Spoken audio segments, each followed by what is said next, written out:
एक ऐसा गांव जिसका नाम सुनते ही लोग मुंह फेर लेते थे।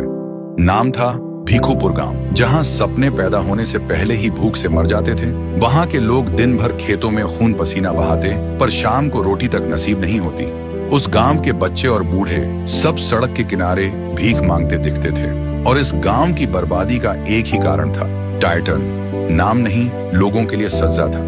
उसका रूल सिंपल था, जिसके पास पैसा हो छीन लो, और जिसके पास ना हो उसको डरा धमका के गुलाम बना लो। गांव में किसी में हिम्मत नहीं थी उसके खिलाफ बोलने की। जिसने भी आवाज उठाई, अगले दिन या तो लापता या जमीन के नीचे। लेकिन एक दिन उस गांव में आया एक शहंशाह।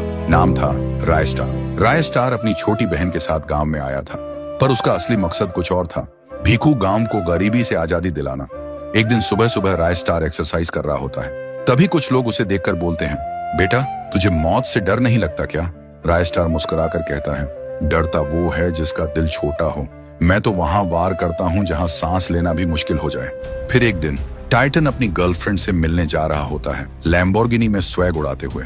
रास्ते में उसकी नजर पड़ती है रायस्टार पर, जो गरीबों को खाना और कपड़े बांट रहा होता है। टाइटन उतरता है और बोलता है, ओ ये हीरो, नया चेहरा लग रहा है, क्या बात है, गांव बचाने आया है क्या?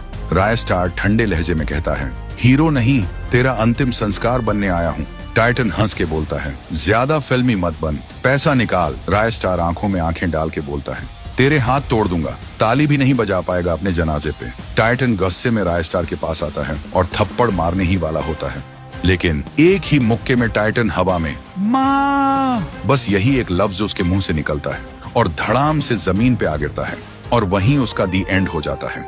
गांव के लोग तालियों से आसमान गूंजा देते हैं। हर जुबान पर एक ही नाम था, रायस्टार जिंदाबाद। अब कोई हमें डरा नहीं सकता। और उस दिन के बाद भीखूपुर का नाम बदल गया और बन गया रायपुर।